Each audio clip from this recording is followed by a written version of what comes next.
Thank you, sir. Hey all, welcome to another episode of Not For Nothing.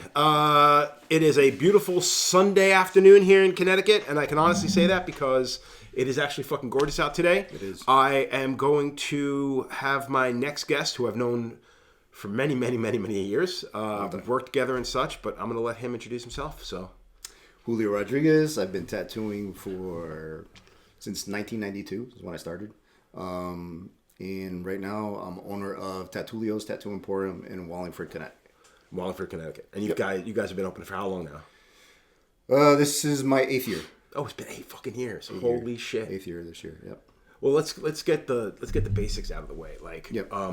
Where did you get your start? Like you're from Connecticut, born and bred, been living in Meriden your whole life, yeah? Yeah.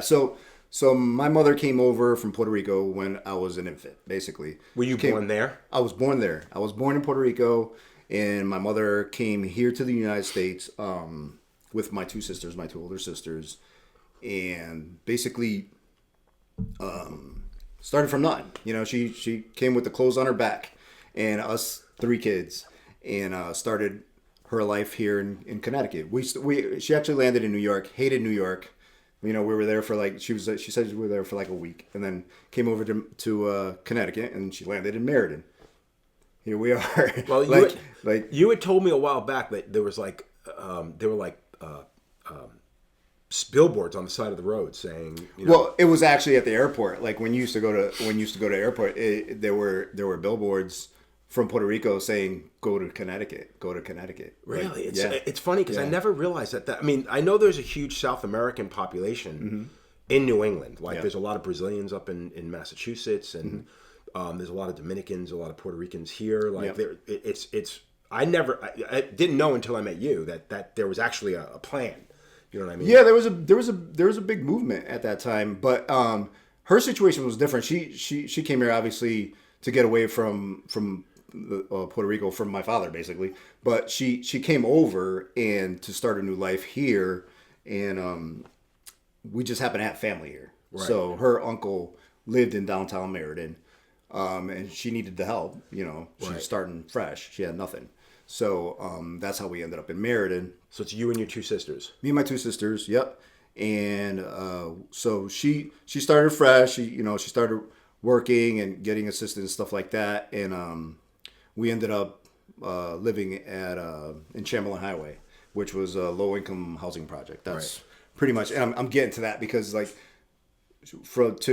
kind of where I started, right? So I spent my entire life from 2 years old, you know, in the projects, living in the projects. Till how old? I'm sorry. Till I got married. Oh shit! That's right, because you met Denise out in the same place, in the same housing project. That's amazing. So we lived there. I lived there till I was 22. Shit. I was 22 years old. So it was a different time, you know. And back then it was. I saw that, you know, you see the changes throughout the years. You know, you see the dynamics change throughout the projects and stuff like that. It's been 50 years now. Yeah, it's a long time. So yeah, that's kind of where, so we get there, I grow up there, you grow up, you know, with a bunch of thugs, you know. So saying that, how did you get into art? Were you always... So I was always the artsy kid. Ever since I could remember when I was a kid. I remember my earliest memories are like, so every summer they had the summer lunch program. Right. And they would, and you know, and they would come. They would bring. They would have counselors, and they would bring us free lunches for the summer. For you know, we were poor, so we'd go down there, and they'd always have junior counselors, and I remember bringing a bag full of different size balls to play all the games with in the park, and arts and crafts stuff, and then. The guys we would all split up. I'm gonna play ball. I'm gonna play this. I'm gonna do that, and I'd be at the fucking table doing the arts and crafts. Which is funny considering the fact that you're pretty physical today. I mean, you're in really good shape. Yeah. So gym on the regular. So yeah, that's always been my. That's I've been a nerdy jock my entire life. Right. You know what I mean? Like I'm the guy that plays the sports and plays chess. Right. You know what I mean? Like that was always and the art kid. Yeah. So, but I've always been physical because you had to be like growing up in the hood. Yeah. When you grow up in the hood, it's a proving ground. Like right. every day you come outside, 30 kids outside, everybody wants to be the tough guy. Yeah, exactly. You know what I'm saying? So there are moments where you're like, all right, who am I fighting today? Or who, you know what I mean? And we roughed house like. It was normal. It may not have been over anything in particular. No, it was. You were holding a grudge, but you. No, it was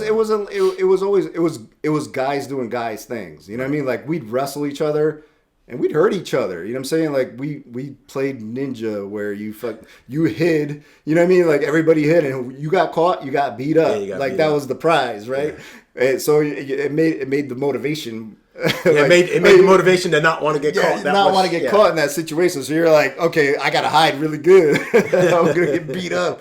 So we roughed house. We played like, I don't know, man. It was a different time, a different era. I mean, we talk about this all the time, and older generations like us talk about how the kids of today, you know, if it doesn't involve a TV screen or a flat screen on their phone, they're fucking lost. Yeah. You know? We spent all our time building forts, throwing rocks, making cap guns, right. shooting them at each other, and like just rough house shit. But it's funny that you're proof that the fact of the matter is like you could still do all of that, have a fucking healthy growing up in the hood, and still manage to do something beyond. Well, that goes back to tattooing, because tattooing is what helped me pull myself up out of that. That's kind of what I wanted to get into. Like how, so now, was it because you grew up there in the projects that was just the next logical step? Or did somebody go, you should fucking do this because your first tattoo? My first tattoo, was in the pavilion. Yeah. In the projects, hand poked.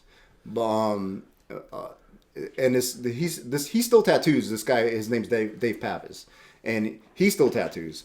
But he gave me my first tattoo, and watching him, it was like one summer. It was 89. Yeah, the end of the 80s. So end of the 80s, he comes into the hood, and we're all hanging out, and he's like, guess what I learned to do? Guess what? That's what I learned to do at Bosie's today. With a needle, just a regular sewing needle, some black thread you wrap around the tip, and India ink in a cap, in a bottle cap, flipped over. Yeah. You dip it in there and you start poking away. So now, do you want to tell everybody where it's at? Oh man, come on! It's on my hip. I had to hide it from my mom.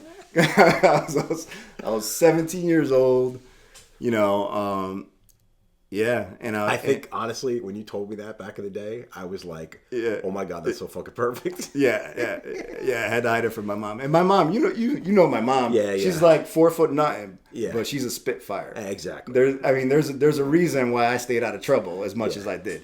And it's nice to hear that too, because how many kids did you grow up with that ended up getting in trouble? God forbid something really bad.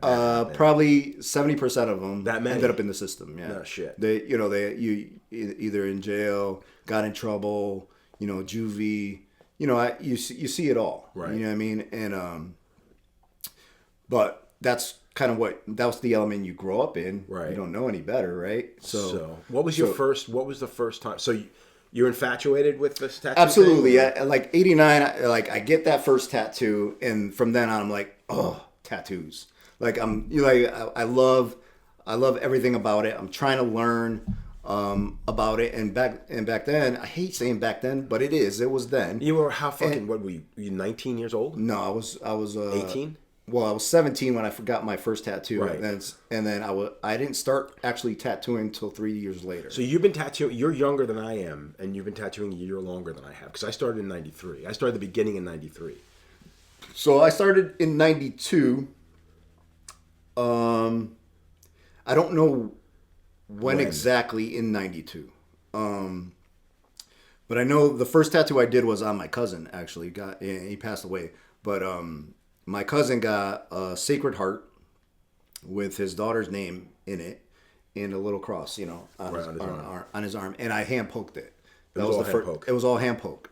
And right then, when I did that first tattoo like that, and I had seen it done a dozen times. You know what I mean? Like, you know, I watched other people do it. The unofficial apprenticeship. The unofficial apprenticeship, yeah.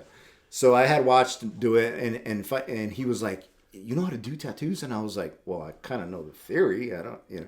And he's like, "You should do one on me." And I'm like, "Yeah, you want one?" And, you know, and it was like that. And so we went down. I used to. My room was down in my mother's basement. In the projects, because the basement was as big as the upstairs.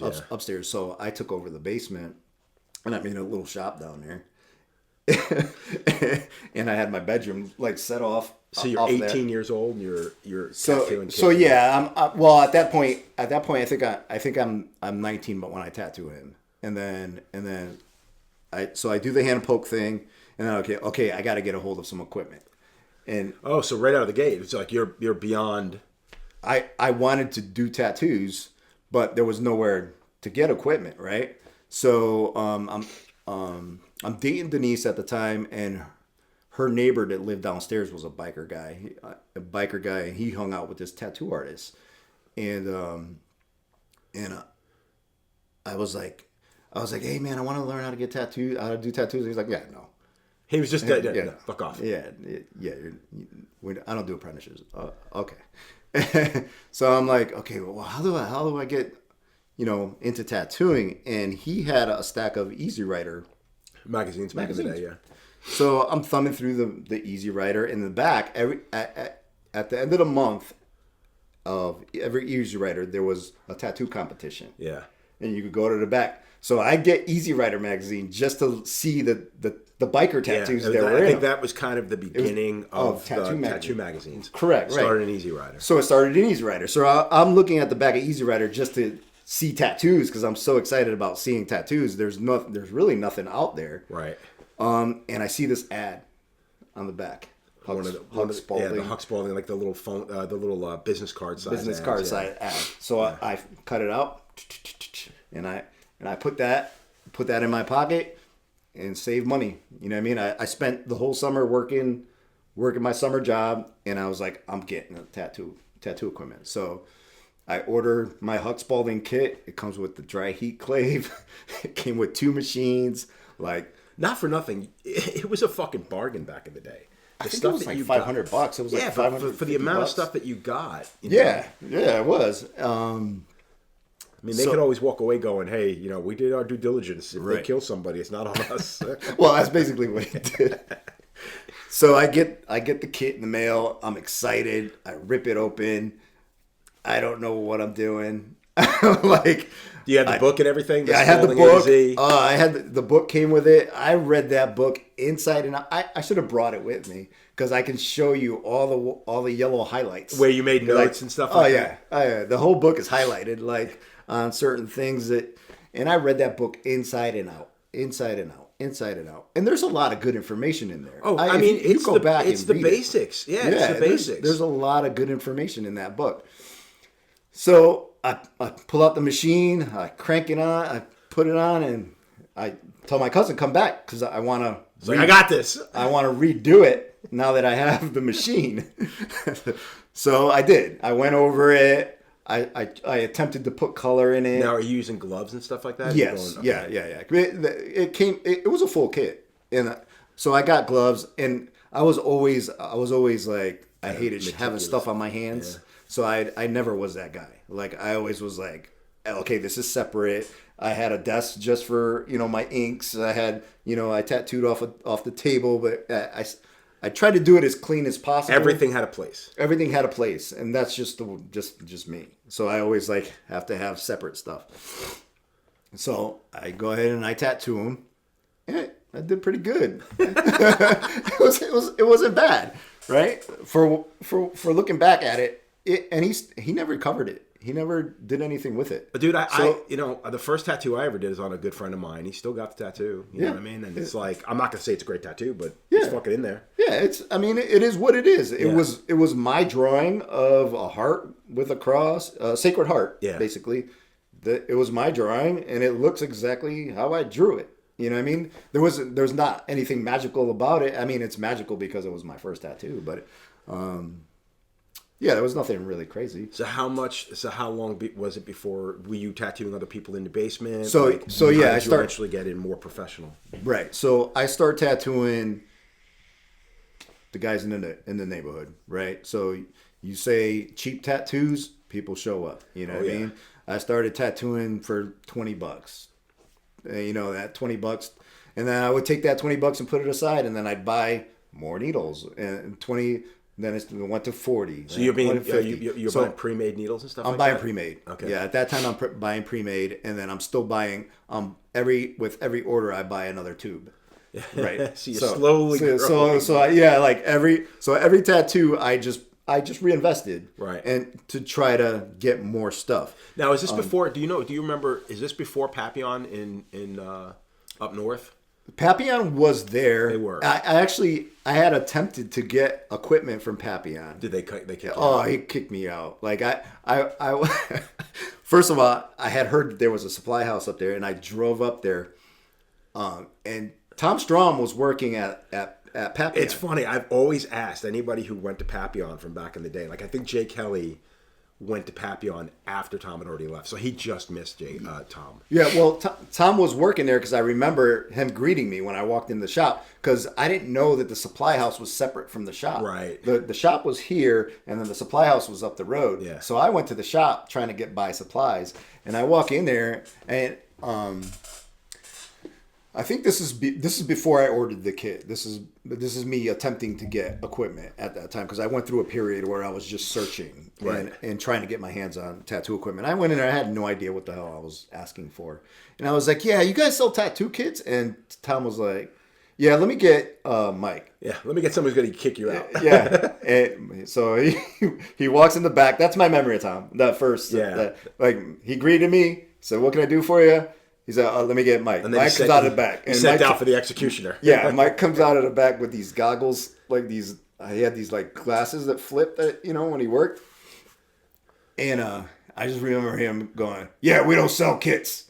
And I was like, he's like, what kind of machines you want? And I was like, yeah, I don't know. I was hoping to get a start. Yeah, we don't do those. And I was like, okay, cool. And I put my tail between my legs and I walked out. And that was it. You know what I mean? And he's like, if you're gonna buy stuff, you need to work at a studio and you need to have a business card. Before he'd sell it to me, and I was like, okay. I give him a lot of credit. Fair for play. That. A lot of places wouldn't do that. Yeah, fair play. So you needed to show him proof that you were in a studio, and I was like, okay. So I left. And so when I got my kit and I got my stuff together, the first thing I did was I made cards. So that I could start buying equipment. Right. So I made my own business card. So when I went up there, and I called it my first tattoo shop was The Dungeon, and it was because I was in the basement. I was in the basement. It was The Dungeon. The worst part is that name has been used a million. I know. Yeah. And I painted this sign. I painted this like Boris Vallejo dragon because I used to watercolor a lot. And I did old English letters, and it said The Dungeon on it. And that was my sign in my cellar. It's funny. But yeah, where was I? So now you can legitimately, I guess, buy supplies. You can go, yeah, but this time I knew that the warehouse was separate, so I could just go there, and they asked for a business card. I just give them my business card, right. And then I could buy, my needles. And they would sell pre-made needles by 5 packs, those 5 blister packs. Yeah. So I'd go up there when I needed supplies for that stuff, and then I just used my Huck Spalding stuff. And I learned how to tattoo on my own, unfortunately, because I couldn't get an apprenticeship because there was, at that time, there weren't a lot of shops. There weren't. There were 3 major shops in town that I remember. Fantasy Inc., Tattoo International, and Second Skin. Right. Was there. And I think, and Turnpike didn't come till after, because I remember Turnpike was there a year before I started working. Okay. So I remember when they opened, I'm like, ooh, I want to try to get a job there, you know? Well, so you never, technically then, you never had a proper apprenticeship. No, didn't have a proper apprenticeship. I basically taught myself how to tattoo step by step. Like, I started just doing old English names, old English lettering. I tattooed a lot of gangster shit. Hood shit, yeah. Yeah, hood shit, yeah, exactly. A lot of 5-pointed crowns. You know what I mean? A lot of happy and sad faces. Yeah. You know, yeah, it's funny. I never realized how legit that stuff was in Connecticut until until after I moved here. Actually, I was in the night. I grew up in the '90s. That was the peak of that shit. Yeah. Like it was going down. Like there were shootings going on. There was, you know what I mean? That's like fucking you had to, crazy. You had to watch your ass. You know. Everybody thinks about Connecticut. You know, they automatically assume.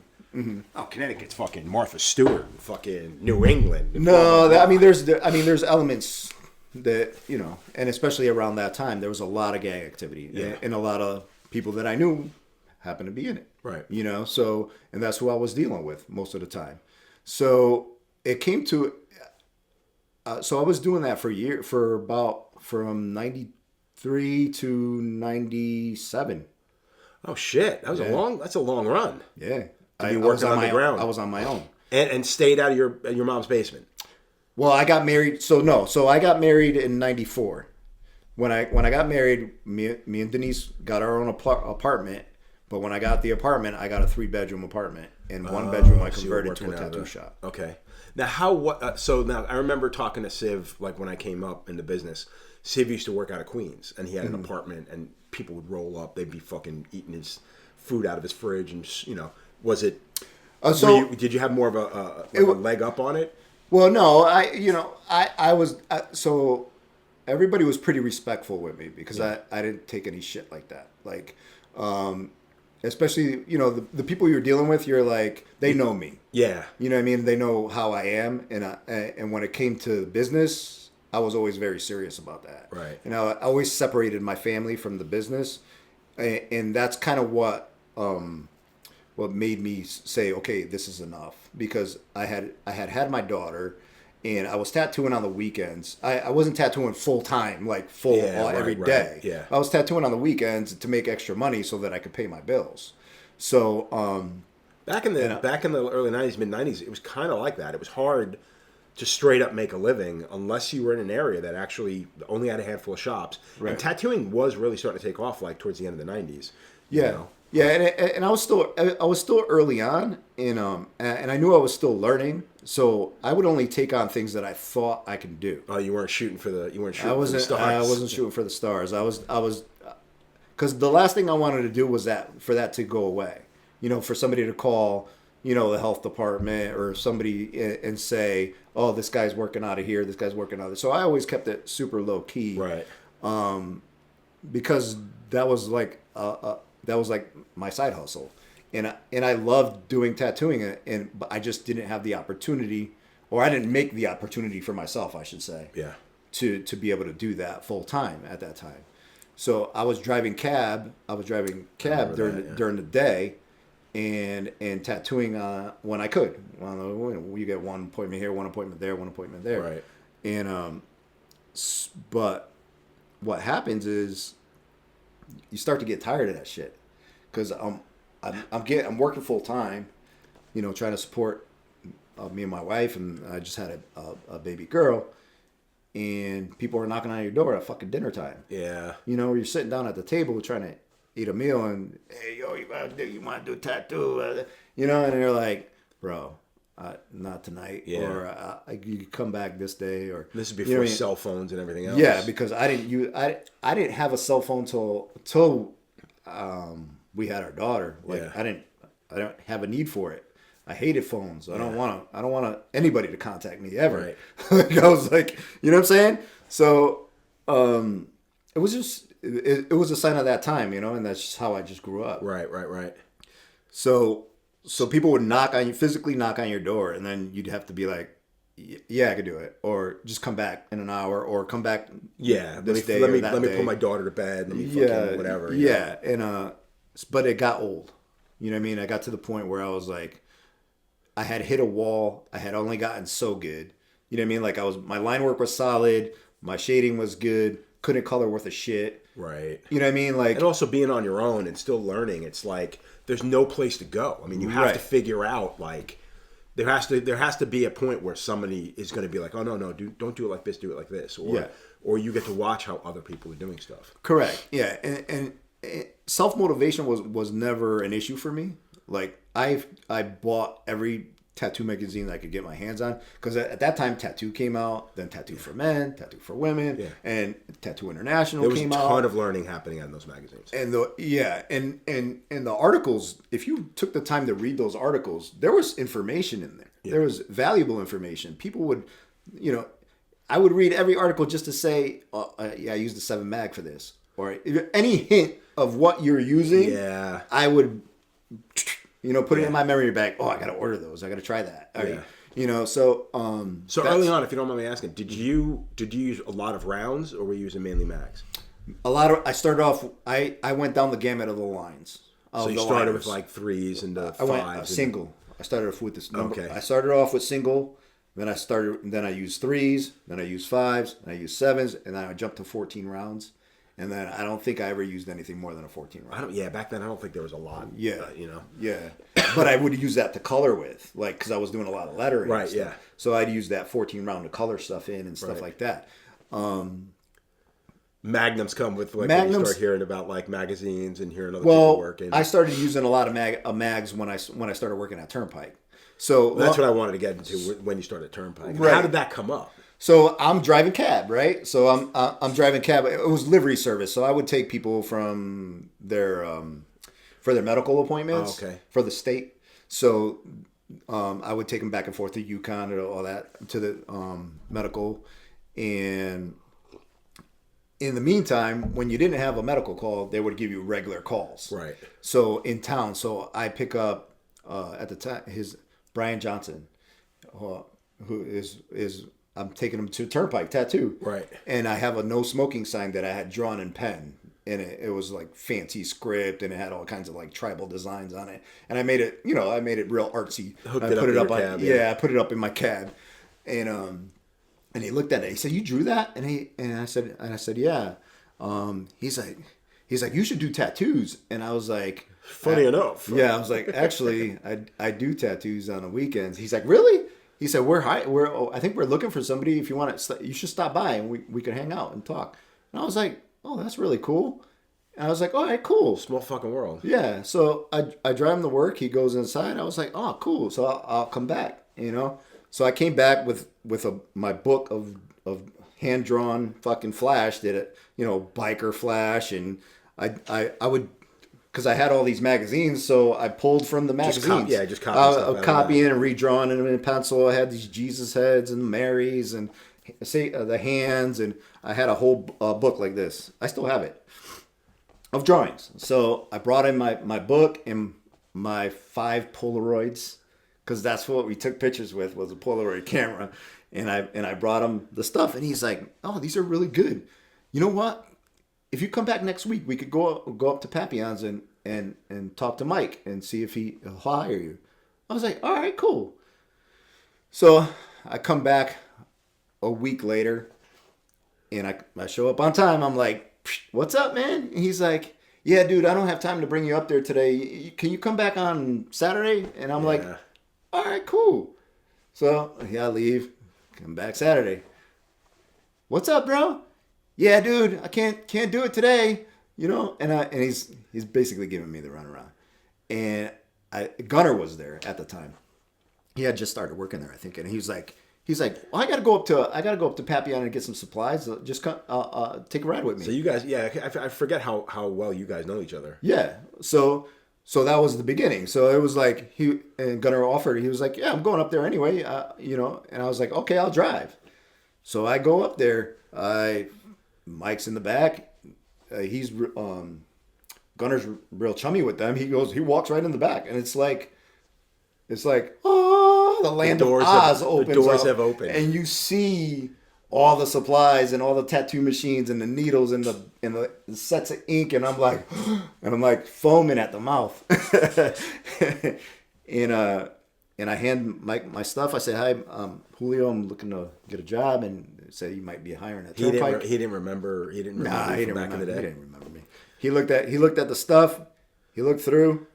He looked at my portfolio. My makeshift portfolio. 5 pictures. Yeah, my 5 pictures. He said, "All right, you can start Monday at 40%." And I was like, "Done." And I remember having a credit card. There was like a $500 max, and I was like, "Well, I need to buy all new stuff because I'm still using Huxball." You're trying to. So I'm like, okay. So I immediately buy the Papillon. Would you buy like a Coastal Waters? I bought 2 Coastal Waters, a new clip cord, new power supply because I was using the one-eyed monster, So I was like, I gotta have new stuff. So I immediately buy new stuff, and Monday comes, I set up shop. Now, what were you doing there in the beginning? Was it all like Flash? Was it people walking in, just walk-ins? It was all street shop stuff, and it was all Flash. Like, that place was amazing back then. Like, I've never seen a shop with that many racks of Flash to this day. Like, when you walked into Turnpike Tattoo back then, the entire wall was just racks, like this, and it went all the way across to the side. What were they collecting for Flash back in the day? Was it all Spalding stuff? They had everything. A lot of Crow shit. They had Vinnie Meyer stuff. They had Dave Waugh stuff. They had that was kind of the best time for Flash. Every Cherry Creek set that came out, he had it in there. There was some Pinky Young stuff. I had personally collected some Flash too in that time, especially from the old Spalding stuff. All that old shit, like Pinky Young stuff. And I still have folders of that stuff. That stuff is killer. Yeah. Judy Parker stuff. Oh, dude, I just got a shit ton of her stuff a couple of years ago. Her stuff, all of it. She was ahead of her time. She's still ahead of her time. She still is. Ahead of her time. The funny thing was, it was hard to really sell those things because they were so different from everything else because it was such a great fucking drawing. Yeah, the illustration. People would look at it and be like, well, it's just a pencil drawing. What's it going to look like as a tattoo? And then you'd have to sell it. Right. But you tried your damnedest to sell that stuff because it was so well drawn. Yeah, those illustrations, man, they still kick ass. Her stuff is fucking gorgeous. Yeah, I still love her shit. For sure. And so that's kind of where I really started to learn, to learn tattooing for sure. So I start Monday. Those guys, we'd come in at 11, make needles for an hour, run the autoclave, scrub your tubes, and get ready for the day. Right. And I had an idea of how to make needles, but I had never made mags. And so I walk in the back, and Brian's back there. He's making mags. And I was like, what are you doing? He's like, I'm making mags. And I was like, oh. So I sat there, watched him, watched him go through the process. And I'm like, all right, cool. So I learned to make mags. And I learned that day, you had the rheostats, and we set, push them, and they separate, put the little tinfoil in between them, let it close, solder right up to where you wanted it, and it was cool. It was like your Zen before you got your day started. Yeah, it was like that was the calm before the storm. It was like the calm before the storm. Oh, there was never a storm. I worked at fucking Turnpike. There was plenty of time for calm. How many guys were tattooing there? Gunner. So at that time it was Gunner, Brian, this kid named Ricky, and me. And then, I think that was it. And then we had a piercer. Oh, Brian would pierce. Brian would pierce in between tattoo appointments. He was the piercer but I think we got a piercer after Brian because he disappeared for a little while.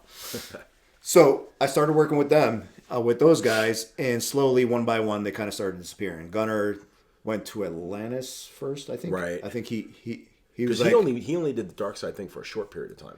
Yeah, he had done Atlantis for longer. Yeah. So he left me, but because from hanging out with Gunner, that's how I met Eric. Right. And that's how I met Chris, Harris, and all those guys from East Haven. Right. And those guys. So it was because of Gunner that I made those connections.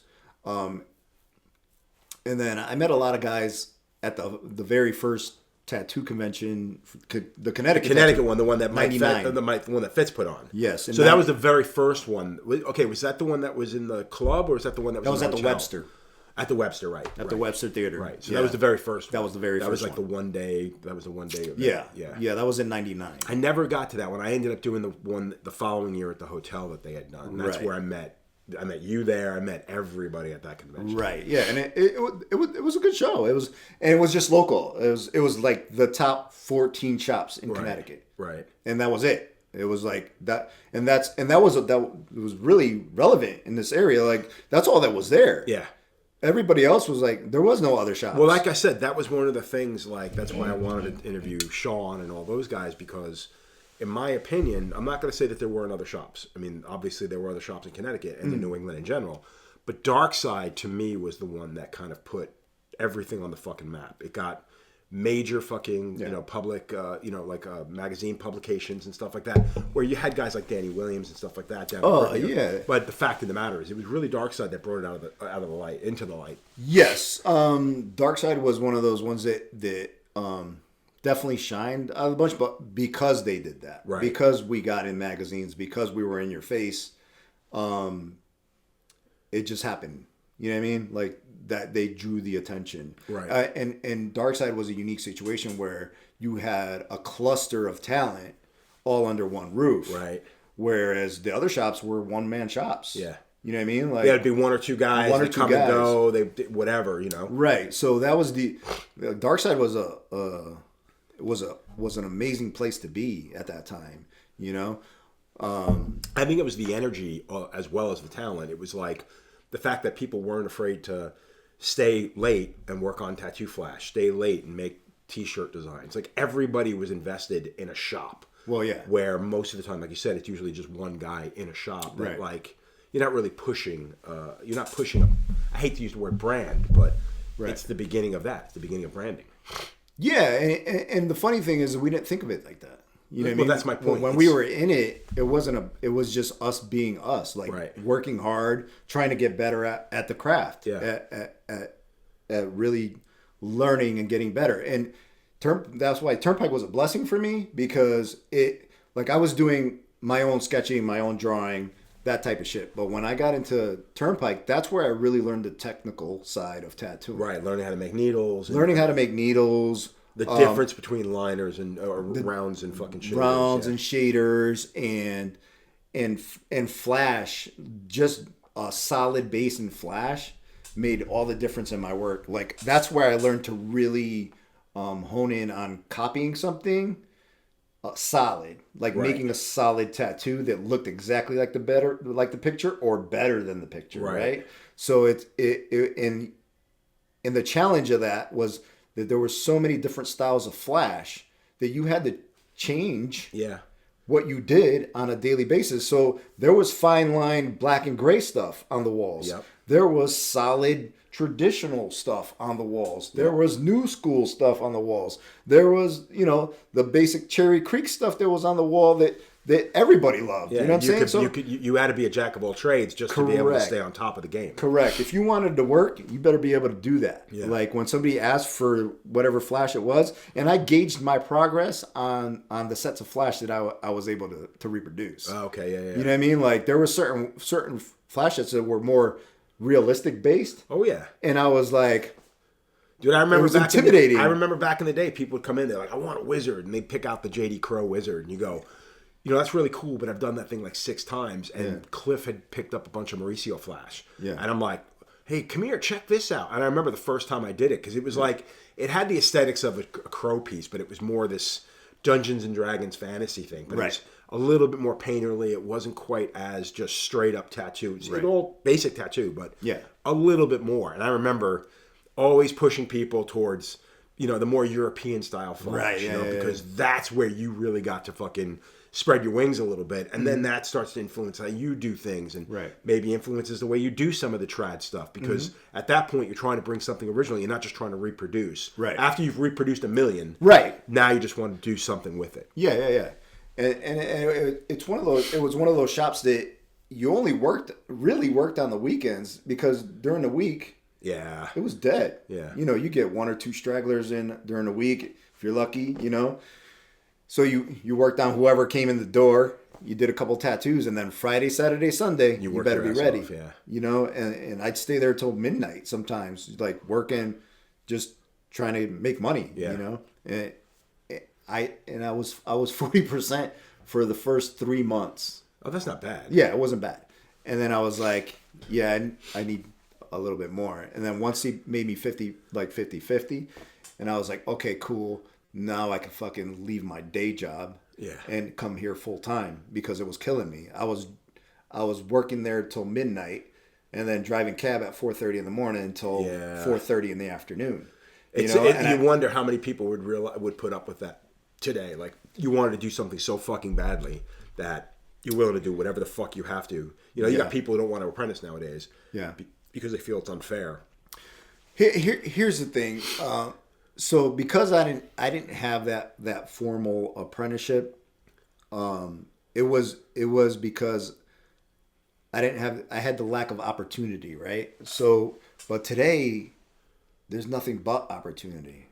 Like the information that I was starving for, you get freely, you know. Just on Instagram, just swiping on a daily basis. So it's a completely. It is a completely different game, you know. Yeah, you know, completely different. I always have the conversation. I always get pulled in, and it's my own fault to the days of yore, to the days of back in the day. And again, my apprenticeship was bullshit. But the first one to admit it. Yeah. But I tried that much harder, like you did. Like, you didn't have the apprenticeship. You weren't given the opportunities to do what other people were doing. But you still made good on getting better at it. Yes, and when I did, I took full advantage. So when I got into the shop and I was able to do it for real around other tattooers, man, I wasn't gonna let that go. Like, you know what I mean? Like my tattoos got better overnight. Like, you know, within a few months, it was like. Now, is this at Turnpike? Or is this, now, how did you end up with Darkside? So was it Turnpike then Darkside? Yes. So like I said, Gunnar had gone to Atlantis. We were still doing drawing time, so we would meet up sometimes, and we meet up with Eric, and we'd draw Flash. We were working on Flash. And this is still pretty early in his career now. Yeah, this is 99, 2000, right? So 99 comes, we have the Connecticut convention. I meet those guys there. So I meet pretty much everybody from Darkside there. And but I didn't really know them. And then I started hanging out more. And then I got tattooed by Eric. And I spent 8 hours getting my forearm tattooed in one shot. So we got to know each other. You know what I mean? We talked the whole time. I think we started at like 10 o'clock at night. Go figure. Yeah, it was like 10 o'clock, 10, 11 o'clock at night. We didn't finish till 7 o'clock in the morning. And the next day it was my daughter's birthday. I think it was her second birthday. You're exhausted. Your arms all swole up. And Denise is pissed because I didn't even tell her I was out what I was getting. Like, and she's livid that I got tattooed all night and I was out all night and my daughter's birthday parties.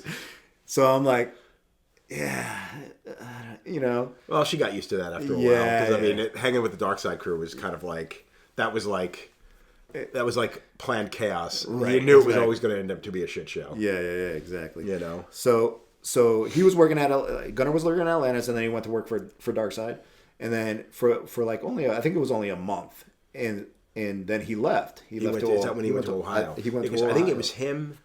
I think it was him and Eric that did that trip, the road trip to Ohio. They worked at Derb's place. Correct. Yeah, I worked at Derb's too. That same trip, not the same trip. No, not the same trip. That was later. Yeah. So Gunnar left, which left an opening because they had just hired Gunnar at Darkside, and he left an opening. So Joel Apartments calls me up. He's like, "Hey man, you want to come work for us?" And I was like, "What?" He's like, "Yeah, you want to come work for us?" I said, "Give me 2 weeks. I gotta give notice because I don't want to just that was nice of you. Leave Turnpike high and dry." So I was like, "Give me a couple weeks. Let me give him my notice here, because I don't want to leave on bad terms. Because if it doesn't work out, I'll be back." So I left. I gave him my notice, and then that was it. Nice. I went to Darkside, and I started working for them, and it was fucking awesome, you know, because it for the first time I started really making money at what I was doing. They were a busy fucking shop. They were a busy shop. They were put together well. They were a busy shop, and Joe did the pricing for us. So it was like taking out of my hands. So I'm no longer being like, oh yeah, I'm no longer the hookup guy. I'm like, you gotta talk to him. See, it's funny. When I first started tattooing, like I was just out of my apprenticeship, if not still in. And I remember Siv going out there and just being like, dude, score me a good one. And I'd go out there and dude, it was to the point where people would pick out this Jack Rudy Dragon. And the Rudy Dragons were super coolly drawn, like really just fun tattoos. Yeah. But they were all Type 3 and 7 mag. Mm-hmm. But they were fast. Like you could knock one out in an hour and a half. You know what I mean? Because you're not doing proper single needle. You know what I mean? Right. And I remember going out there and just being like, someone would be like, oh, how much for that dragon there? And he'd be like, $300. And just walk away from him. And they'd be, whoa, whoa, whoa. But if you had waited for their reaction, yeah. you knew they were going to start to penny pinch or whatever. Yeah. And you just walk away. Just be like, no, it's $300. And just leave. And I shouldn't have had that authority. Right. But they, go back there with fucking Civ, and it's like, here you go, man. He's like, how much? Like $300. He's like, fuck yeah. And I'm like, unfortunately, I've forgotten all that. I don't do that anymore. It changed how I worked, and I actually started really making money, making a good living at tattooing at Darkside. You know, what I mean, it was so good. It was always busy. You guys always seem to have a good time too. Yeah, think about it. You got 6 20-year-olds. That was my issue going in there. You know, like me going in there like 6 to 8 years older than most of the guys there. And we're all in our 20s. You know what I mean? Like I think I was 27, 20, you know. We're all in our 20s. We're all still little kids at heart. Mentally. Well, because again, you're living this life where you're making real money. You're spending money on cars, on fucking radio, and you got. For whatever fucking reason, there was always something going on there, you know? Like someone was buying a fucking car and then sitting in the yard and fucking, I think, Eric was talking about how fucking Sean put a fucking sunroof in his car. And yeah, he's like, you ever done that before? And he goes, no, he just did it. He just did it. You know what I mean? And there's something to be said for that. That ingenuity. Oh yeah, and we'd go out back and I don't know, we just had a good time. You know what I mean? Like. Who wasn't getting zapped with a zapper? Who was punching who? Who fucking was shooting blow darts at people's asses? Yeah, you did that. That was one of the times I was there. Yeah. Were you there when Jimmy kicked Lou in the head when he had the football helmet on? No, I did not. I heard about that. Oh my god, it was hilarious. So, but Lou, it fucked Lou up, didn't it? Yeah, he jammed his neck. Lou says so. Lou puts on this. There's this football helmet hanging out in the back. Why? We don't know. Somebody brought in a football helmet. Lou puts it on, and Lou used to play football apparently, and he's like, Jimmy, I want you to kick me in the head. And Jimmy's like, huh? And you're like, yeah, I want you to kick me in the head. And Lou's thinking like a punt kick, and he sets up and he goes down like this. And Jimmy full on gives him the straight kick to the dome, like boom, straightens his leg out. Fucking his head just compresses like he's lucky he didn't break his fucking neck. And folds him like yeah, we used to do stupid shit like that all the time. Yeah, that was a bit.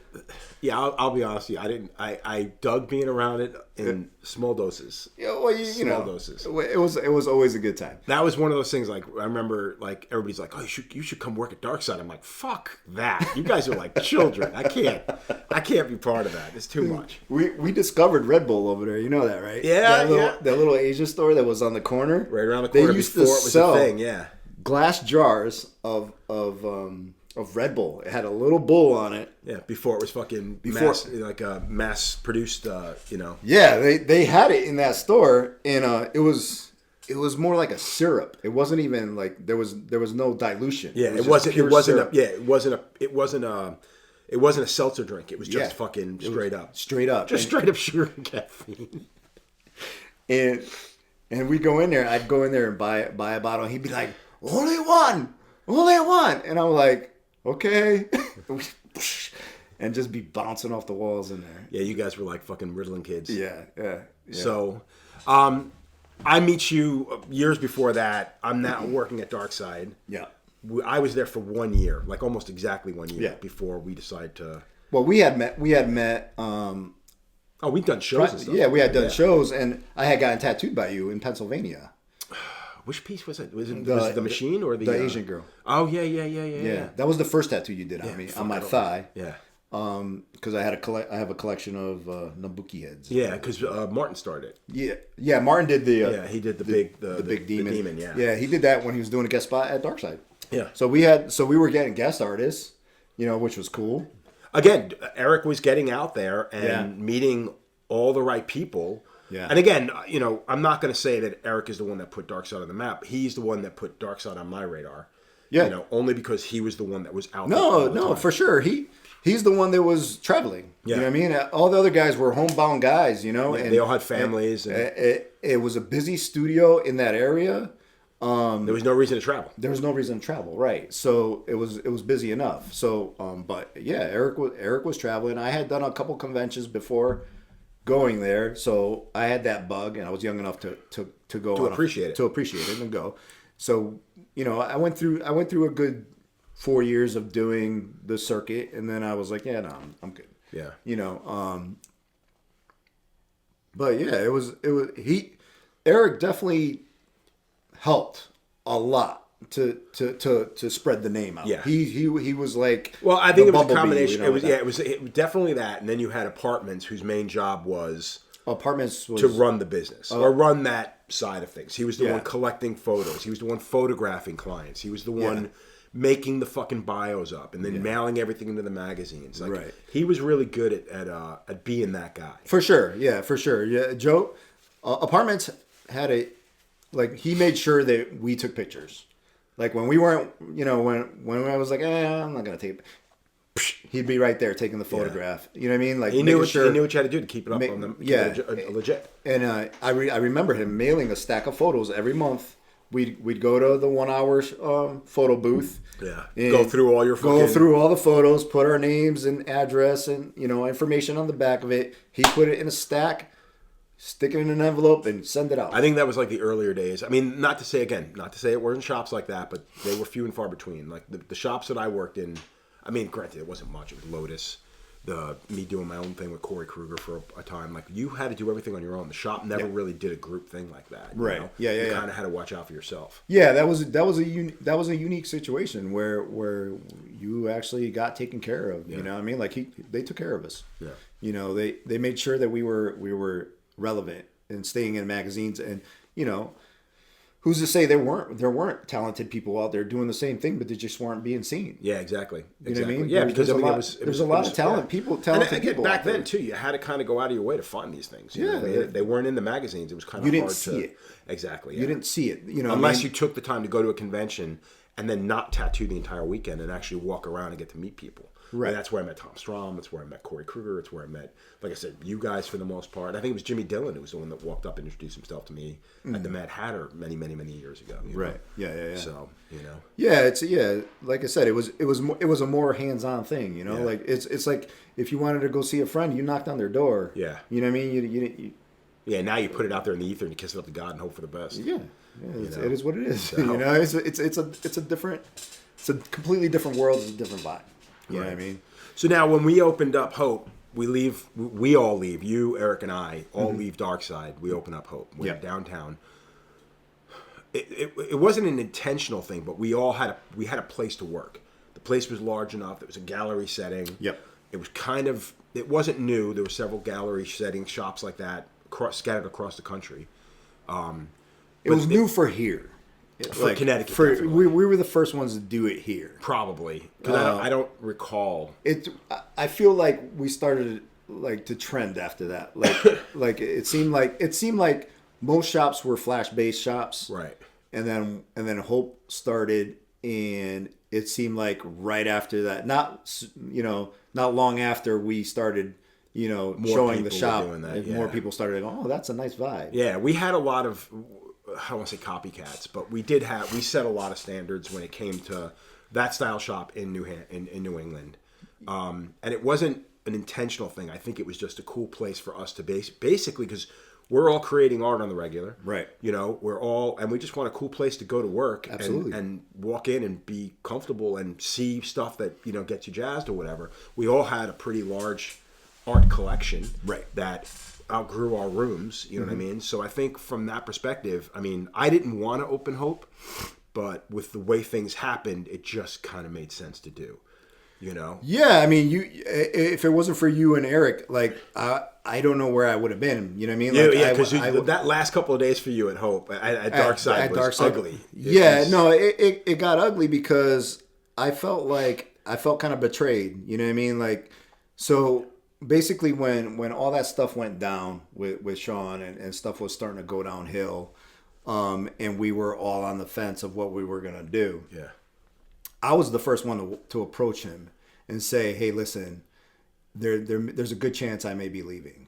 You know what I mean? And I want to be honest with you. Again, I want to man to man, like, if stuff doesn't change, I'm going to leave. Right.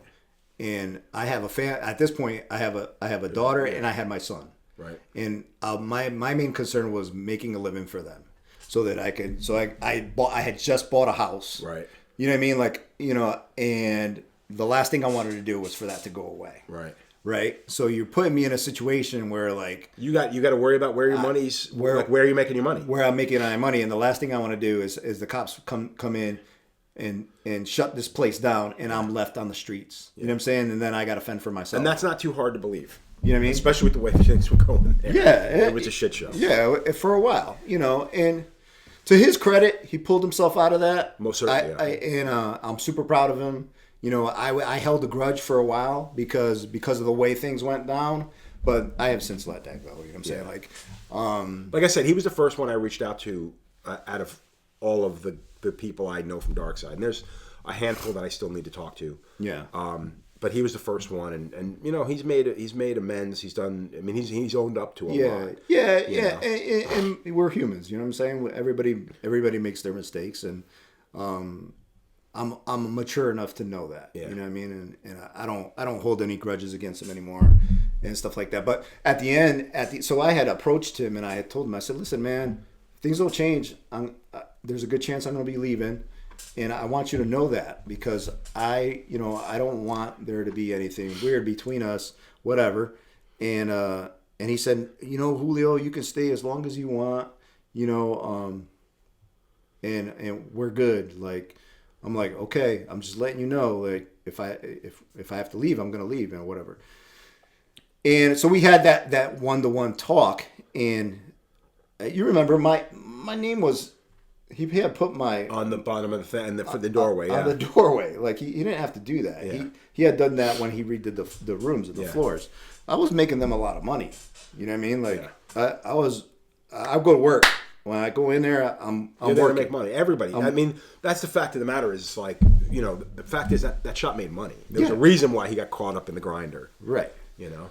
So I had that talk, and then I think it was like 2 days later, and Apartments comes in, and he's like, I heard you're leaving. And I was like, well, yeah, there's a good chance I'm going to be leaving. And he goes, pack your shit, go. And I was like, what? I remember this, actually. I think I was there for this. I remember walking by my room. And I was like, what? And I couldn't believe that I was getting fired after the conversation. That I had with him, and then and that going down the way it did, and I was like, wait a minute, and I lost my shit, you know, and I don't want to get into the details, but I lost my shit, and I got in Sean's face, and I basically, you know, said, you know, if you want me to go, you need to tell me yourself. Yeah, you're not gonna have your boy. You're not gonna have your boy tell me. Yeah. And they pulled me out, and they both pulled me out of the bag. They both apologized. You can stay. I don't think anybody realizes how you are. No offense. Yeah. But you are the guy to cut his nose to spite his face. Oh, absolutely. You know what I mean? Absolutely. Like, so I get where I think that nobody realized it maybe at that point. Yeah. Because it never got that real. Like that shop always was on cloud 9. Yeah, you know, we even were when always stupid happy, shit was happening. We're always happy-go-lucky, this and that. But at the end of the day, I'm a man first. And I think you were the first one. Like Lou always would fly off, or words were said, but nobody ever followed through, to my knowledge. Right. You were one of the first ones to just be like, really? Fucking tell me that to my fucking face. And I think that was the rude awakening that nobody had ever gotten there. Right. You know. And so that's just how I grew up. You know what I'm saying? Like I'm the coolest, most cordial guy you can meet, but there's a line. You know what I'm saying? Like there's just a line that I won't cross. You know what I mean? Like you can't cross with me. Right. And especially when it comes to my livelihood, like it's like, well, because it's not just you, it's your family. Exactly. This isn't just reputation. Exactly. For me, I mean, it's my wife and I. You know. Yeah. Alethea works full time as well. She's a tattooer as well. You know, so I'm not as concerned about not making any money. Right. But to me, it was more about being like, it's my reputation. I'm helping you promote your shop. My name here matters a little bit. Yeah, it was about me making a living and being able to pay my bills, because I lived the poor life. Right. You know what I mean? I know what it's like, and you know, I had the ramen dinners and the fucking $5 footlongs. Yeah. to make it through the month, and I've lived paycheck to paycheck. Right. I grew up poor. I know what that fucking feels like. Right. So and to make it to that point and be good, and then all of us in your life is actually changing, and then somebody kind of like is pushing against that. You're like, what's up? You know, but so they pulled me in the bag. They apologized, but damage was done. Yeah. Like, to me, mentally, I was done. Yeah. I was like, you know what? I'm fucking done. At that point, Eric and I were looking at locations. You were looking at location. Yeah, you had look. We had talks about what we were gonna do. Yeah. And I think at that time Kevin was gonna Kevin, do it. the old body piercer from there, who eventually went on to open Transcend. He was supposed to be part of it because I didn't want to own it. Right. Because I wanted to be able to walk away if I chose. Yeah. And when he was like, "I'm not ready," and I'm like, "Motherfucker, like we're ready to go. Like I have to get out. I've already told Sean that I'm done, and I packed my shit and left that day." Yeah. I think Eric was the only one who stayed till we opened. Right. Like he stuck it out the whole time. So I was like, the next day, I was like, I can't. My own, like, I just couldn't take it. Like I was like, mentally, I was like, I couldn't believe that went down the way it did, and I was so hurt by it that I was like, you know what, I'm out. You know, so I came in with the van the next day, fucking packed all my shit, and I was out. And I worked out. I think I might have worked out of my apartment a couple times. Yeah, because we didn't open for. It was another month. Yeah, I think. it was about a month. It was like a month in between. But I was always good with managing my finances, so I had a little cushion there, so it was okay. But again, it was like, it sucked because I loved working there. I absolutely adored those guys. Yeah. And the way that it went down, it just left a really bad taste in my mouth. But looking back at it as a mature adult, you know what I mean? It's like, I probably could have handled that different, or I could have stayed a little longer. I don't know if it would have made a difference. I don't think it would have made a difference because, I mean, the shop lagged along for over a year after we had left. Yeah. Before it really just tanked. You know what I mean? At least a year, actually. Yeah. And I don't think it would have mattered. I think that I don't want to be. I'm not the one who says things happen for a reason. I am a firm believer in shit happens. Right. I do not believe that shit needs to happen. Yeah. And that doesn't mean that it's got to happen. You know what I mean? Right, Things are just going to go the way they are. No, shit happens, and then you make good. You figure it out. Right. You know, that's always been my thought on it. You know what I mean? Like when we were downtown, I mean, we had 6 amazing years downtown. I mean, I think at that point we were all pushing each other, you know, like Eric started getting into pastels. You got into, I don't know if you got into pastels first or Eric. I was actually doing pastels when I was at Darkside. Right, and then Eric picked it up when we moved to the new location. Yeah. So he was watching me do it, and I was like, this is how I do it. Yeah, he's one of these motherfuckers. He picks it up, and he's perfect. Yeah, day exactly. one. Yeah, it's like, you bastard. It cracks the living shit out. Yeah. No, he's a genius, man. Like when it comes to absorbing. Yeah. an art style or whatever. That's why I think I love the fact that he never got into airbrushing, because he just didn't give a fuck. Yeah, he didn't care about it. I think it was too many movable parts. Yeah.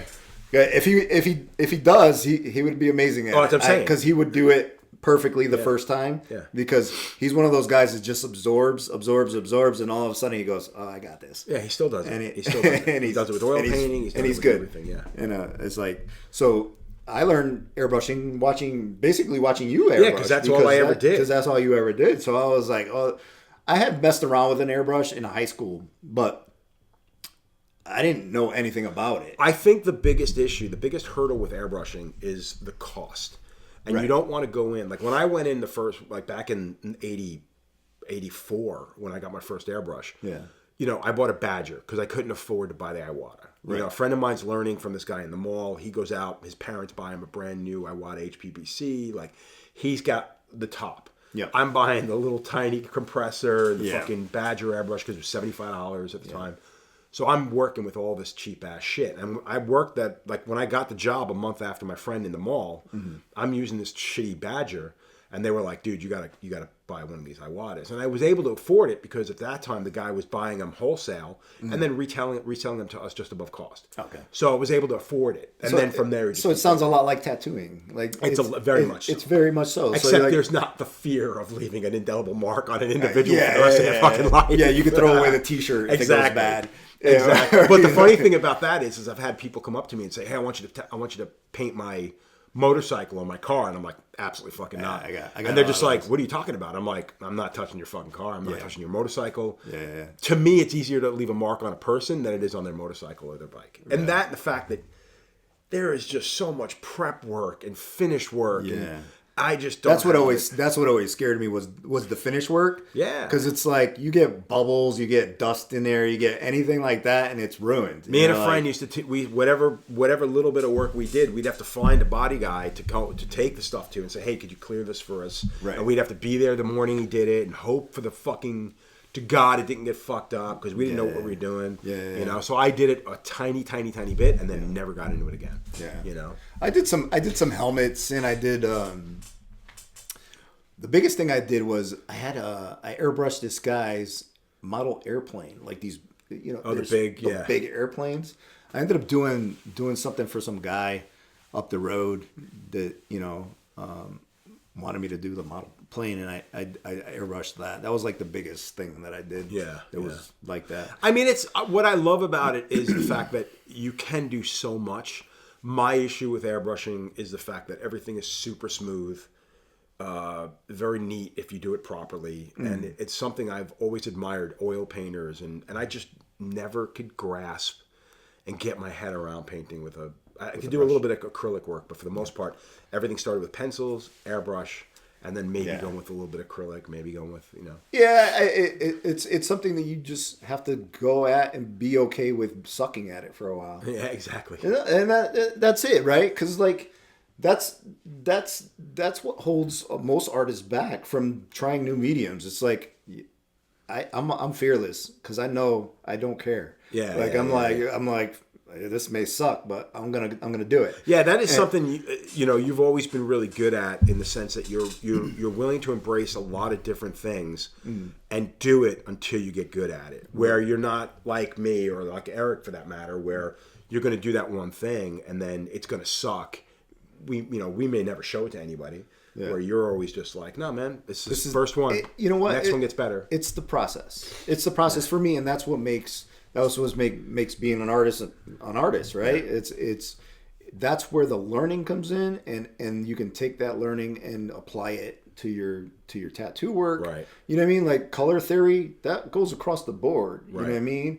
Contrast goes across the board. Well, I think that's something that I think that's something that's been introduced into tattooing over the last 15, 20 years easily. Yeah. Is the idea that you can take all of these basic fundamentals in the art world and bring it into the tattoo, and that's what I think separated us from the generation before us, is because we were a little bit more knowledgeable.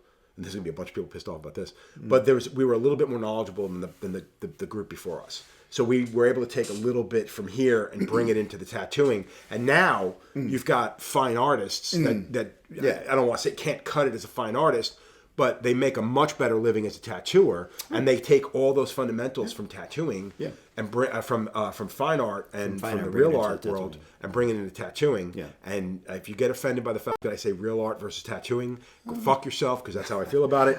The fact of the matter is we make a great living because we're tattooers, not because we're fine artists. We're not because we're commercial artists or illustrators or whatever. We've got a lot of people that do that. They smoke, most of the tattooers I know, and they have a hard time making a living at it. So we're very fortunate with what we do. But the point being is, I think the more it goes on, I think the only difference between our generation and maybe a newer generation is the fact that we're not prepared to forget all the fundamentals of tattooing to produce good art on skin, or great art on skin, knowing that it doesn't have the same longevity as just a really good solid tattoo with the basic knowledge. Yeah. I think that's a good way of putting it without insulting too many people. Well, it's just natural evolution. You know what I mean? Because like when color portraits started becoming a thing, I remember going to Barnes and Nobles and buying the How to Color a Portrait in Colored Pencil. Right. And then and that if you buy that book, it's literally a how to color color portrait. Yeah. And, you know what I mean? So like the information was always there. It was just how did we apply it to tattooing? Right. You know, and I think we were still breaking ground then. You know what I mean? Fuck yeah. Because I think there were things, again, I think that we were being hamstrung by the fact that we weren't prepared to walk away from the tattoo fundamentals. Right. That's me personally. I don't know about you. But me personally. Well, yeah. I mean, I come from a flash base. You know what I mean? Like I always I was a street guy shop. I'm always a street shop guy with a little flair. You know what I mean? Like that's how I describe what I do. Yeah. Because you look through my portfolio, it's all over the place. Right. I don't have a style that you can pinpoint. Yeah, you're not going there because of what you do. You do have things that you really excel and lean towards, like the horror portraits. And stuff. Yeah, I lean towards that stuff, but I refuse to stay stuck in that because I want to be able to service as many people as possible. Right. So I've been doing this 32 years and I'm still working. Right. Because I don't say, I'm like, what do you want? This is what you want? Okay. And, you know what I mean? Like, and you bend like a reed. If you're not willing to bend like a reed, you're going to snap. Right. So the longer that you can stay versatile, the more versatile you are, the more you work. That's just not, you know what I mean? Well, that's like what I've said a lot. I mean, a lot of the stuff that I do is not stuff that I'm necessarily enjoying tattooing.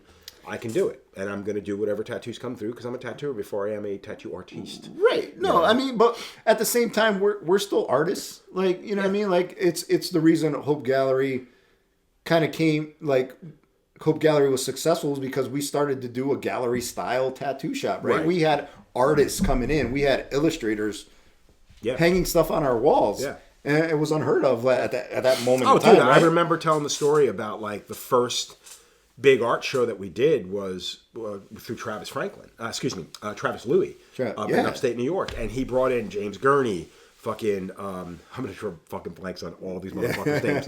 Mark Reiner, fucking Donato Giancola. You know, I mean, amazing fucking artists. Like, these are guys that in high school I looked up to. Yeah. Now 20 years later, 18 years later, they're hanging in the shop. Yeah, and it's amazing. You know, it was just one of those things. It didn't belong there. Yeah. You know, but the fact of the matter is when people walked in who knew, they were just like, how the fuck did you pull this off? Right. And it wasn't like it was their brand new work. A lot of the work was stuff that dated back to like the late 80s. Yeah. But it was their fucking work. There was a James Gurney fucking piece in the thing. Yeah. There was a Donato Giancola color study for the fucking Hobbit or for the Lord of the Rings. Right. I mean, there was some amazing work, you know. So it was just one of those things. Yeah, nobody else really did that, and we've tried doing it here, but it just never. It had its time. You know what I mean? Like I feel like it was not then because it was new, and then once everybody kind of like started emulating that and wanting to do the same thing and doing a little bit more of it, it kind of spread out. Like it's like anything else; it gets watered down, and then everybody does it, and then everybody has their artist. And now it's funny. Now you got guys all mad at the fact that it's like, oh, you don't have flash on your walls; you just got fucking art on your walls, like because. Now you get a bunch of people that are just overseeing this type of studio. You know, I mean, to me, The nice thing about the New Hope is the fact, not New Hope, I mean, we've been here 16 years now. Right. But the nice thing about this is the fact that we can do whatever the fuck we want. Yeah. We still host fucking flash days, whatever. Yeah. And you're free to do so. Yeah. Like, who cares? Yeah. Like, if you want to hang art. You know what I mean? I still have, I made it a point, because Bill Loico's selling all his flash, selling all his flash sets. I've bought every one. I was like, oh, for real? Yeah, I have a stack that stack of original Oikas, really? Yeah. I didn't know that. I bought it from him recently, probably like a year ago. I went through and I bought all his flash, all his sets. So my plan is to take the front room and put up all the flash. So that was one of the things I wanted to talk to you about. Like, so you leave here in 2015? 18. 2018. 18. Okay. So you leave in 18. Yeah. And you open up Tattoolio's. Tattoolio's Tattoo Emporium. and the name came from, Timmy. Remember that time we were doing a podcast here. It wasn't a podcast. Oh, back in technically it was it a podcast? I mean, yeah, because it would have been 2009. We were sitting around the bar. Yeah, I bought a thing, shit. and I wanted to start doing things where we got together once a month and we just talk shit. Yeah. And at that time, I had my little MacBook and a blue microphone. Yep. And it's funny because it's a blue microphone here, but the old one, and the Snowball. And I remember doing it, and it was fun. Yeah. But it just seemed really forced and it was just weird because nobody had ever done that before, you know. So we were all talking crap, and we're all like, "Well, what would be your tat name?" And I forgot about this. And I was like, "Oh, I'm gonna call myself Tat Blaster," and and we were all trying to like come up with crazy names, and Timmy goes, "You should be Tattoolio's," and it just stuck. And I was like, "Oh, that's cool." So this is literally 9 years before you opened up your private studio, your own studio. Yeah. No, it's not really. I used it as my Instagram handle. Right, for a long time. When Instagram first popped up and we started posting our stuff on Instagram, that's when I started using it because MySpace went away.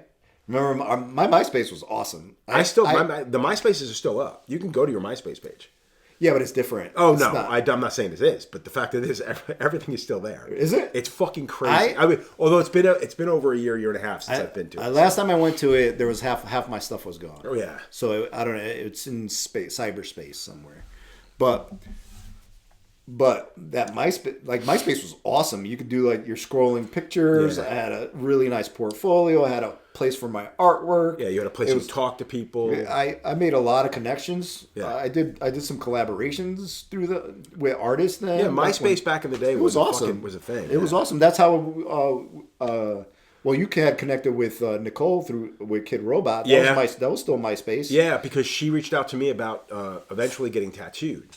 And at that time, she was doing the Dunny series, and I think Civ, the guy I worked for, he did the box art for it, and then I just got involved in it based on that, and then because we hit it off, she started getting tattooed. Right. So that was MySpace. That was that time, and so there was work being done there. Yeah. And unfortunately, I don't know.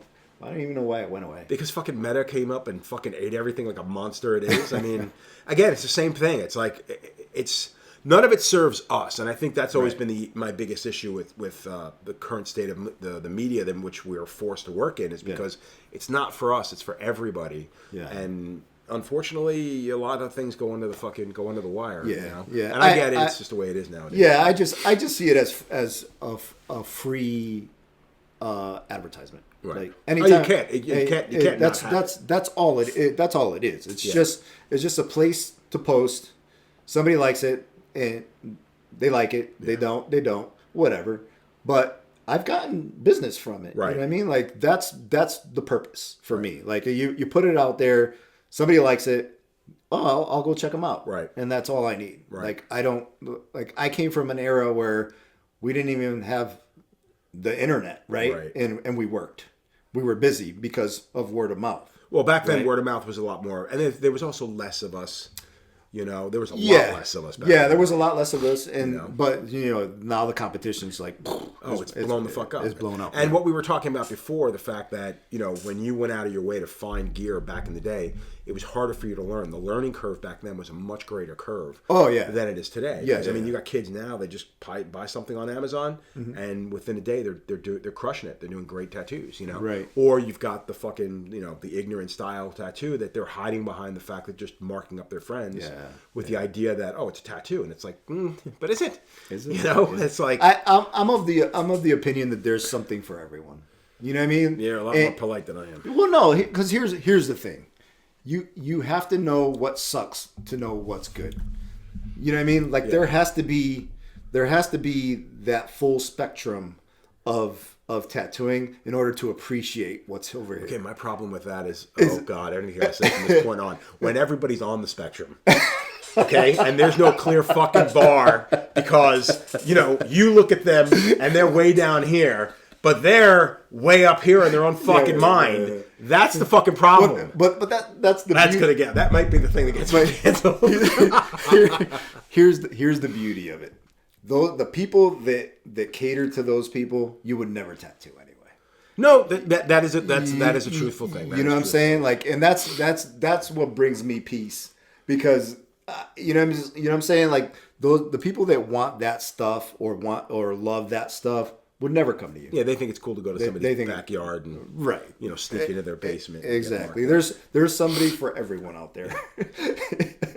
You know what I mean? It's just more of it. Yeah, and again, we keep waiting for the cover-ups. We keep waiting for the day that kids grow up and they come to the realization that things just continue to get worse. And it happens. It happens. It happens. And if you're being solid with yourself and what you do and staying the course, you'll be fine. Yeah. That's how I feel. Like I'm like the times have changed. I accept it. Yeah. And I'm just going to do what I do. And it's solid. I'll do solid tattoos. I'll cater to the people that want to see me. Because honestly, nobody's walking through my door unless they want to be there. Right. They know you. They know who you are. They know who I am. You know what I mean? And they're coming there for a reason. Right. So take solace in that. And I'm just grateful for that. You know what I'm saying? We'll cut it off on the next thing that I'm going to bring up. But you have a great love of horror. You've become this jack of all trades when it comes to different crafts and different styles of mediums. Yeah. And the one thing you got heavily involved in is like the makeup. What would you consider that? So like horror effect kind of stuff. Well, yeah, I started when I moved to the shop to Wallingford, right? When I started working at Tattoolio's, that first year, I was like, I wanted to get involved in the community a little bit more. And the Trail of Terror is in Wallingford. Right. They do a haunted walkthrough every year. It takes about 45 to 50 minutes to walk through it. It's really wild. I haven't been to it in a few years, but it's such a fun experience. Yeah. And so I started volunteering there. Like that second year in, I started volunteering there, and getting in costume and scaring people. And I was like, it was so, I had such a fun time. I originally went, I was like, I'll go a couple weekends and see how it is, and I had a blast, and I haven't stopped since. So I started getting more involved with that, and then you end up going to the gala and end up finding out that they've donated like $3 million to local charities. Oh, I didn't know that. Yeah, because everybody there is volunteer based. Oh, that makes sense. Okay, that does make sense. So I was wondering how you pull that off. It's a huge operation. It's a nonprofit. Yeah. So it's a nonprofit, and all the proceeds go back into the community. So they take care of they donate to dog rescues. Right. They donate to the local fire department. And it's really cool. It's a really cool thing. So not only are you volunteering and scaring people, you're having fun. You're having fun doing it. And me being the artsy guy, you get involved, and then, hey, do you think you can make us this sign? All right, yeah, cool. You make a sign. Do you think? What about this? You airbrush? Yeah. Oh, we need somebody to airbrush. So you start just getting sucked in, and then I started making masks. I started making when COVID hit, and there was nothing to do for 3 months. I spent that time in my garage sculpting and making horror masks. Right. So I did like a whole run because I was gonna go crazy if I didn't do something, and I brought them to Wayne, and Wayne looked at me and said, "Yeah, I'll take them all." And I was like, "Really?" And he's like, "Yeah." And he bought all the masks, and they used them in That's I was like, "Oh, that's awesome." So then you start making stuff for them, and you're like, "What?" Well, somebody needed a Predator mask, and it was like, "Do you think you can do that?" Well, I'll give it a shot. And so I make a Predator mask, and, nice. and so you start to do stuff, and then it's like, okay, we're changing this area. We want this theme on this area, so I start working on sets. And then you start working on the sets, and the more you get involved, the more stuff there is to do. There's always something to do. It's all how much time do you think you give this a year? For the month of October, I'm gone. Oh, it's just the whole month of October. Yeah.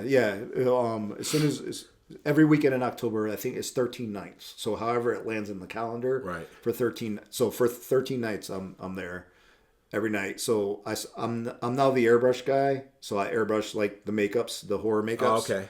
For people who need horror makeup. So I started doing that. And then I work on the sets. Like if Wayne needs certain things or painting, distressing, making props, doing all kinds of stuff cool. Like that. And it's just fun. It's another outlet. Right. You know what I mean? Other than tattooing. And I started doing a couple of horror conventions, like, because I was making masks anyway. Right. So I was like, well, let me make these and see how so I do. And they do pretty well. So, and I'll make kitschy stuff. I'll make funky looking pumpkins. Stuff that you know is going to sell. Stuff that's going to sell. And people love it. They it's Halloween decor stuff. And I started doing definitely your favorite time of the year. So. Absolutely. Although at the end of this year, I was a little burnt. Like, you know what I mean? Like, I got a little burnt out. Because I'm going for that, like right up, like the month before I start making, and then it's go, and when I'm not tattooing, I'm upstairs making something, right? And I'm putting it to the side, and I stop, and then I do tattoos, and I go back, and so I get really involved in that, right? And then on the weekends when I can go down there, I wish I had more time to spend the actual trail, but I can't do it. Yeah, I can't do it all. I was gonna say because the fact of the matter is you don't make a living doing this. So. Right? Yeah, it's fun, and you gotta balance everything in balance. So but it's a really cool experience if you guys if you love haunted houses, if you like horror, like the jobs that these guys do on the sets and the costuming, it's just fun. I haven't been to it in a while, but I can say it's really impressive. And I've been to a couple, in Orlando and California and stuff, and this is definitely a lot of fun. Yeah. Last year we got voted like number 1 in the country. Shit. I didn't know that. Yeah, for the sets and stuff like that, and different categories. There's bloggers and stuff like that that do this for, I guess they do it for a living, and they go through all the haunts and then they rate us and stuff. Nice. So we were rated pretty high, and I was pretty proud of that. That was really cool. Sweet. Yeah. Sweet. Anything else you want to touch on? No, if you need to find me, just everything will be in the description below, and I appreciate you coming out, man. Thank you very much. It was a pleasure, man. Thank you very much. Hey, everybody, thank you very much. Like and subscribe. Spread the fucking word. Get this fucking shit out there. But regardless, thank you very much for tuning in. See you when I see you.